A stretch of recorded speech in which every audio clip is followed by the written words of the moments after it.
Hi, everyone. Thanks for joining us for Perspective for Parenting. Today, my co-host Leslie Hanscom is taking some well-deserved time off, but I am not alone. I'm excited to be sitting with David and Tara Rolstad. Welcome, guys. Thanks. Thank you. Yeah, we're so glad that you're here, and just wondering if you could just tell us a bit about yourselves, your family, and I'd love to hear how your faith in Jesus sustains you during this strange pandemic time and as a family and in your marriage.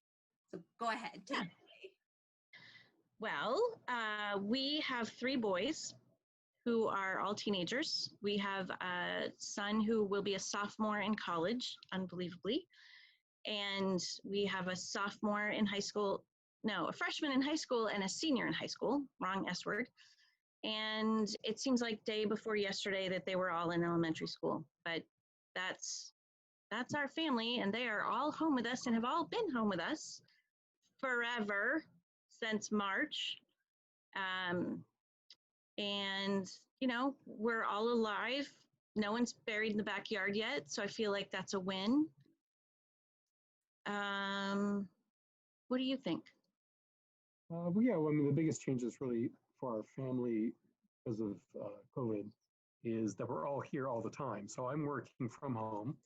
The boys are all here. They really can't go out and hang out with friends, so they're, hanging around. There's a lot of computer time. There's a lot of just trying to survive together with them. And we've been very lucky. There hasn't been really any fighting amongst them. Really nice. As 3 boys who have been apart some, with the oldest being off away as a freshman. There's been time when it's just been the 2. Now, he finished his freshman year back at our house when they had sent everybody away. And so I guess we kind of had a glimpse at that moment, because both the boys in school, everyone was running around trying to figure out what they're supposed to be doing and how they're supposed to do it. The college freshmen was figuring out, well, how's he supposed to be doing it and taking tests and making that all work. I was trying to work every day at my laptop somewhere that people running around wouldn't get in the way, I guess. So it's been very strange. Everything's changed. Yeah. And Tara, are you working as well? Yes and no. I'm a professional speaker and have spoken at conventions and association meetings and conferences, and those are all stopped. So currently, I'm not working, but I'm still doing work in terms of writing. I speak about mental health, and so in terms of writing about mental health and trying to figure out where my business will go from here, because it looks like the meetings industry is on hold for at least a year, probably. So yes and no. I have been doing some work from home, but not as much as I would like to.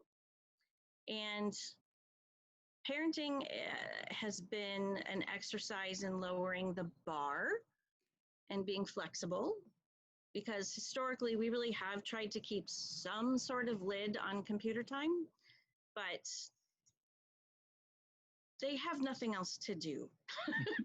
They can't see any of their friends. At the first few months, we were super tightly quarantined because I was sick. We don't know if I had COVID or not, but it was likely. And so we were like hardcore lockdown, and we've had to let go of some things. I've had to let go of expecting people to clean up after themselves very often. And they're on screens way more than we would like. But, and I never ever thought I would say this, both of our younger boys play video games with other people, right? So including kids on the street when they couldn't get together in person, and other friends, including church friends. So I've been really grateful. They've been able to stay connected on video games. Again, never thought I would say that. But, they're teenage boys. And so staying connected with friends for them means insulting each other and making jokes about each other. And that's what they need right now. So, like I said, a lot of flexibility, a lot of holding on to the fact that this is a season in time. This season of time of parenting is not going to ruin them forever, probably. And just trying to be there for them in a time that's super uncertain. Yeah. I really appreciate that. You said lowering the bar and the flexibility, and it sounds like you have had to adapt quite a bit. I mean, working from home and then having events and speaking engagements canceled. And then all three boys being in one place now, all together. Um, that is a lot of change that you've had to, and transition you've had to go through. Yeah. And like every parent in the country, we're trying to figure out what to do with school this fall. You know, we know what they might do, but we don't know what they'll actually do. And our two youngest, the high schoolers, reacted very differently to online learning.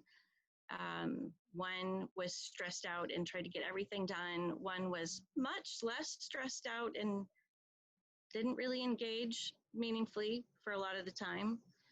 So, you know, you asked how our faith has sustained us in this season, and I would say most of the time worshiping online together as a family has been really helpful. It's been that touchstone in the week, and we have become kind of a nocturnal family.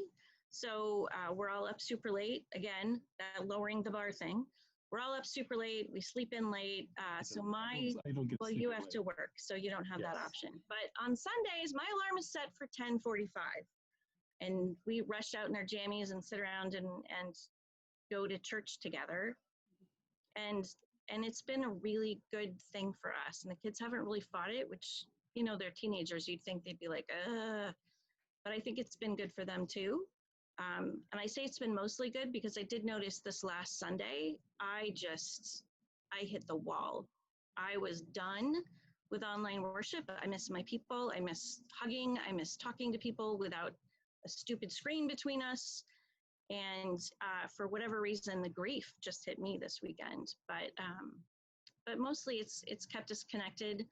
Kathleen is doing her best to keep the kids connected through the youth groups. And even when they're sick and tired of Zoom and they don't ever want to see Zoom ever again, just like the rest of us. So I think that's kind of how we've been functioning. Yeah.